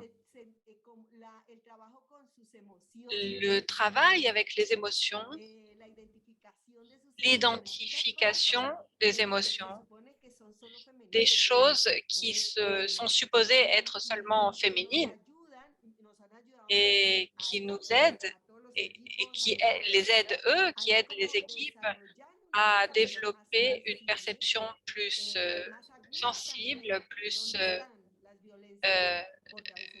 précise sur l'identification des violences qui sont parfois si naturalisées qu'il est difficile de les voir. Il est difficile de voir certains modèles patriarcaux qui opèrent dans notre réalité. Et donc, nous travaillons avec le corps méthodologique de connexion. Il y a une série de choses qui sont présentes dans notre méthodologie et nous pensions que certaines communautés éducatives pourraient les adapter, que cela pourrait être utile et certaines non. Avec d'autres, nous devrons penser à d'autres méthodologies. Et je termine en disant que deux choses. Que tout d'abord,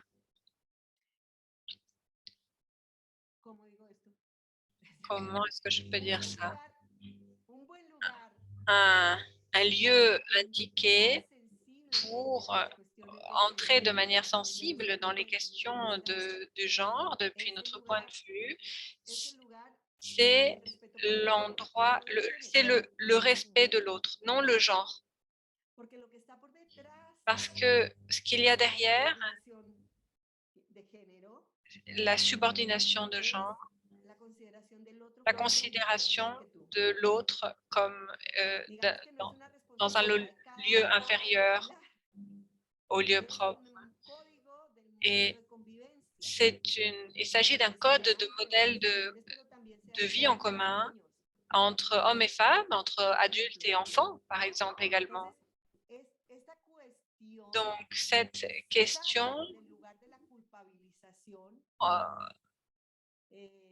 permet d'éviter la question de la culpabilisation des hommes. C'est quelque chose qui est très utile pour pouvoir travailler sur les questions de genre avec eux. Et dans le cas des femmes, nous ne partons pas de l'idée que, étant donné qu'elles sont femmes, la question de genre est déconstruite, car nous savons que ce n'est pas le cas. Les femmes, nous reproduisons également les patrons de genre. Et nous naturalisons cela. Donc, nous sentons qu'un des secrets de tout cela, c'est de partir des questions du respect de l'autre et du fait que nous pouvons tous changer, tous et toutes, et être des meilleures personnes et vivre mieux. De cette façon, nous enlevons cette charge, ce poids que parfois le genre peut avoir, mais nous parlons quand même de ce qui est substantiel, c'est-à-dire que l'autre est égal à nous et il mérite le respect. Et voilà. Pardon d'avoir pris la parole aussi longtemps. Merci Nelsie pour ton commentaire qui est très pertinent. Il y a un commentaire de Michel qui dit qu'il y a un problème d'Internet, dans les collèges religieux en Amérique latine et Caraïbes sont problématique, un défi également pour aborder la perspective de genre et que le mot genre produit des résistances par rapport à l'empathie, l'équité, qui entoure, pour ainsi dire, le mot du genre et accompagne cette problématique et peut générer une résistance forte dans certains espaces. Nous parlons par exemple, des lieux les plus conservateurs avec une forte logique religieuse. Et donc, je pense que c'est très important ce que tu nous commentes comme point de départ. Quelqu'un d'autre voudrait faire un commentaire? Nous avons depuis 2016 un processus d'éducation non sexiste, surtout les processus de formation. Oui, surtout dans les pays conservateurs, comme Fernanda vient de le dire, un des défis les plus grands, c'est que tout d'abord le nom de genre. Nous avons besoin des fois de changer de nom. Nous sommes dans un processus actuellement de reformulation pour que les hommes aussi se sentent impliqués. Si nous disons nous allons former en matière de genre, nous pouvons avoir des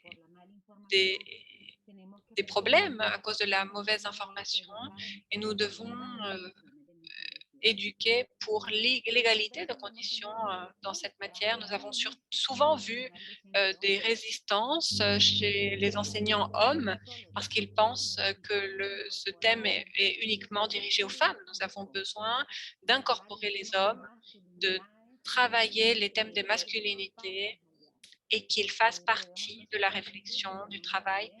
Nous pouvons dire que nous avons des preuves que lorsqu'ils viennent dans de formation et qu'ils n'ont pas de résistance, cela fonctionne. La résistance la plus grande est au début, lorsque nous commençons à formuler les processus de formation.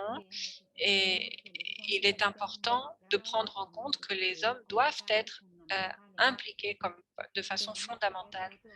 Nous devons voir quel autre grand défi nous pouvons avoir. Sabrina a dit qu'il a parlé des processus de formation.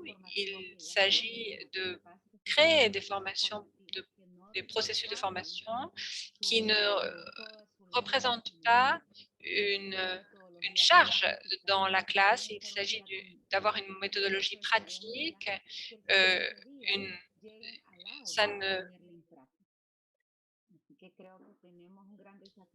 Donc, je pense qu'il y a un grand défi et aussi une grande opportunité pour former le personnel enseignant. Et il s'agit d'abord de former les enseignants et ensuite pour avoir un impact dans la salle de classe. Merci, Kenny. Je ne sais pas si vous voyez la présentation sur l'écran. Si vous voyez, nous sommes en train de faire apparaître tout ce qui ressort dans les commentaires. Et il s'agit de construire une publication à partir de cette communauté de pratique, de ce que nous réalisons maintenant, dans tout ce que vous apportez dans les thématiques d'égalité des sexes dans les territoires. Nous allons passer à la seconde question qui est liée à cette question que nous venons d'aborder. Comment peut-on faire, que peut-on faire face à ces défis?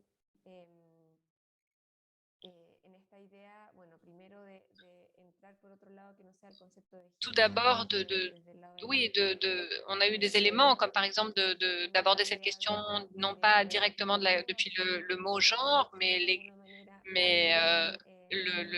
le respect de tous et de la vision que nous sommes tous victimes d'une situation qui reproduit la violence de genre, hommes et femmes. Et est-ce que vous voudriez aborder un autre thème comme solution potentielle, stratégie potentielle pour faire face à ces défis que nous avons identifiés, ces défis de travail depuis la perspective d'une égalité des sexes, pour construire des stratégies pour arriver à une égalité des sexes dans l'éducation publique? Qu'est-ce que vous voyez comme stratégie de sortie, comme solution? Quelqu'un souhaite-t-il prendre la parole? Sí. Oui, moi j'aimerais dire quelque chose de très court par rapport aux commentaires de Nancy. Je sens que le travail de genre est très profond, beaucoup plus profond. On va au-delà d'une question d'hommes et femmes et avoir avec le respect et le respect qu'on peut avoir aussi par rapport aux enfants. C'est une question fondamentale de vouloir juste respecter l'autre personne, la traiter comme un sujet, non pas comme un objet, de toutes les façons possibles. Le genre me fait beaucoup penser en première instance et on voit beaucoup que les adultes considèrent qu'ils ont certains droits sur les enfants et les hommes peuvent croire qu'ils ont certains droits sur les femmes. Et finalement, comment déconstruire le traitement de l'autre, c'est-à-dire traiter l'autre comme un sujet et non pas comme un objet, et que nous traitions tous de manière plus égalitaire est un point fondamental, respecter à l'autre personne qui est un sujet et le valoriser comme tel. Et je pense que c'est très important dans ce travail qui est finalement beaucoup plus ample et qui a à voir avec le respect. C'est mon petit commentaire.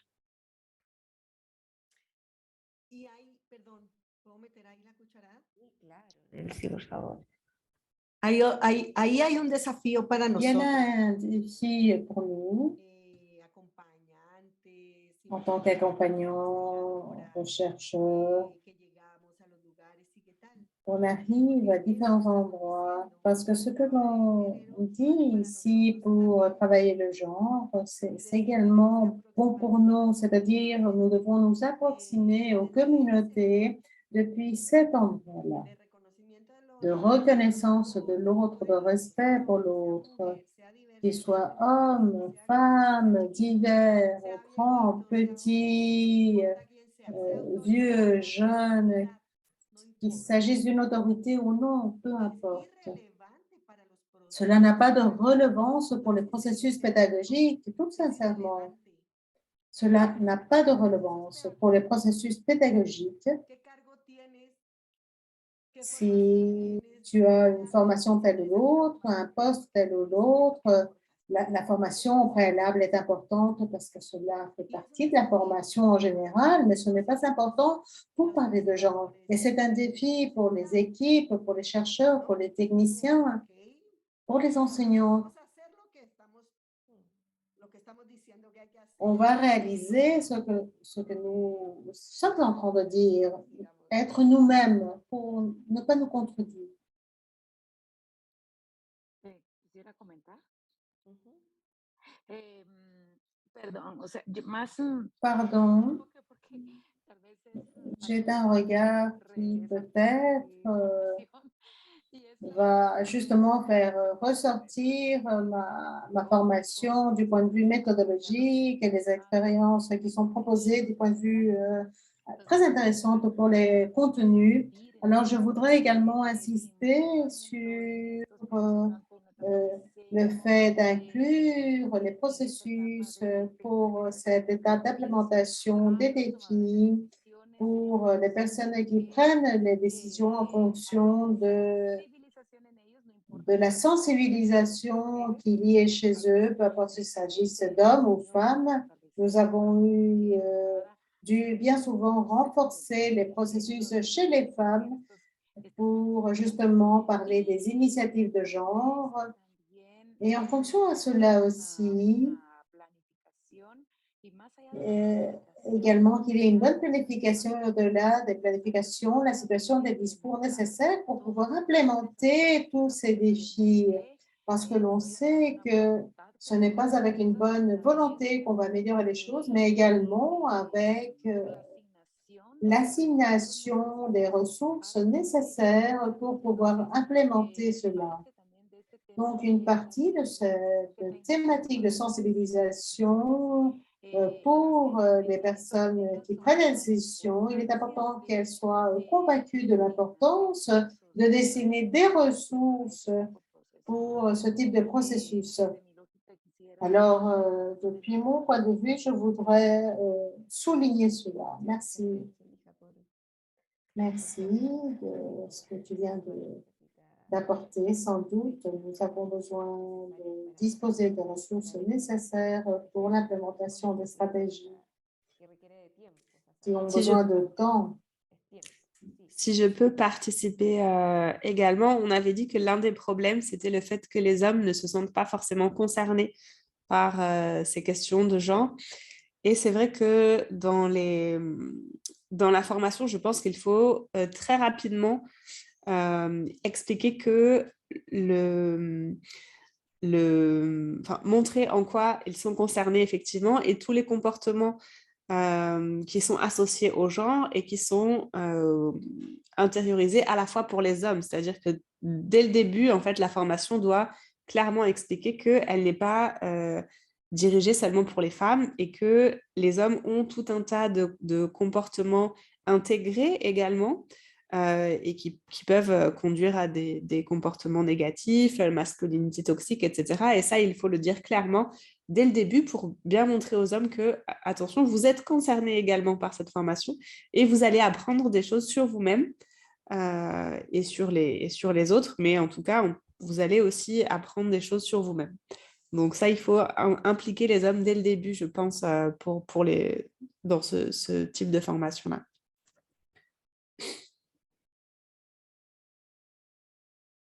Muchas gracias, Sabrina. Merci, Sabrina.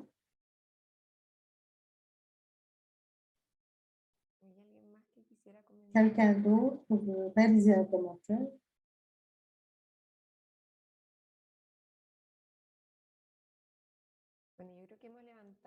Je pense que nous avons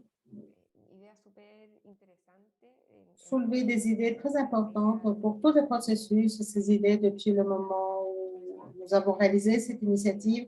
Quels sont les aspects qu'il faut considérer pour démarrer avec ce que dit Sabrine également, comment réfléchir sur l'implémentation de quelqu'un qui provoque beaucoup de chocs culturels à certains endroits, comment on va structurer et comment on pense que ce sont les relations si naturalisées et qu'il faut justement casser cela. Donc, il est très important ce que disait Sabrina de comment inclure les hommes et les faire comprendre que leur masculinité peut également être problématique. Et quel est le bénéfice de le comprendre? On réfléchit depuis la masculinité, donc cette masculinité toxique qui n'est pas problématique seulement pour les femmes et les diversités sexuelles, mais également pour les hommes, parce que cela implique une diversité de rôles avec une grande exigence et une négation assez forte d'autres personnes. Ensuite, on voit également toutes les problématiques d'implémentation et nous avons là plusieurs idées de comment on peut travailler ces idées pour pouvoir travailler depuis une perspective large, cette perspective de droit, cette perspective de genre dans les emplacements d'éducation. S'il n'y a pas d'autres commentaires,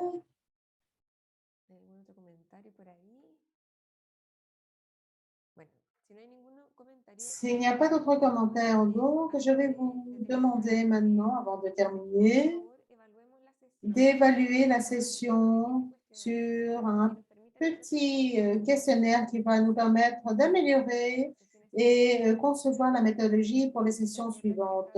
Je vous rappelle que cela a été conçu pour 5 sessions. C'est la deuxième session. Nous voulons ramener des experts pour approfondir les thématiques lors des sessions suivantes et également préparer une publication sur tout ce que nous avons dialogué lors de cet emplacement. Alors, je vous demande, s'il vous plaît, de me dire si vous voyez là l'écran. Je vais l'incorporer sur le chat aussi. C'est un questionnaire très bref en 3 langues.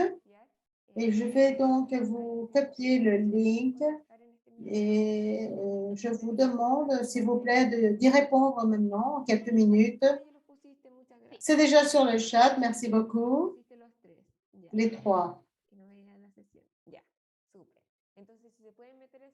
Alors, si vous pouvez justement cocher ce link, on va vous donner donc 5 minutes pour y répondre et ensuite on va terminer avec la session.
Bueno, vamos a cerrar. Si es que les quedó alguna pregunta al cuestionario, por favor, contéstenla. Alors, on va terminer. Si vous avez encore des questions à répondre, terminez, s'il vous plaît. Alors, je voudrais remercier tous et toutes de la participation aujourd'hui. Merci aux expositeurs et toutes les personnes qui nous ont accompagnés lors de cette session.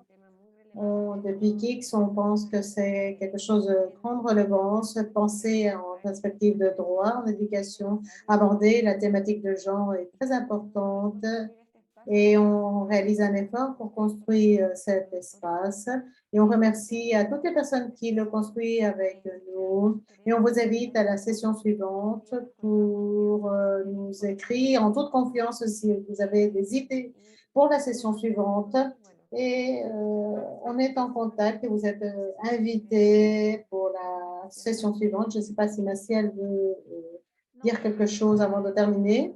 Non, je voudrais justement remercier énormément la participation aux expositrices pour cet emplacement de discussion, de dialogue, parce qu'on veut construire. C'est ce qui nous intéresse, d'avoir une place d'intimité, de prise en charge, de dialogue pour partager les expériences et réfléchir et construire. Comme disait Fed, on veut réaliser une publication avec des recommandations probablement, avec des réflexions concernant la problématique, parce qu'il est très intéressant également de voir les particularités territoriales que l'on voit également dans les participations de Nels et Sabine, avec le travail depuis chaque pays et chaque pays avec ses particularités, mais c'est également une problématique régionale que l'on peut justement globaliser et voir ces défis communs, et c'est ce que nous voulons, donc enrichir ce dialogue avec ce regard multiple.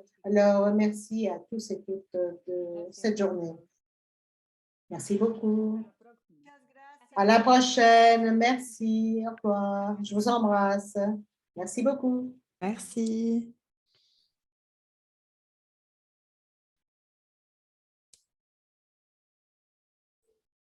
Hasta la próxima. Chao. À la prochaine. Au revoir.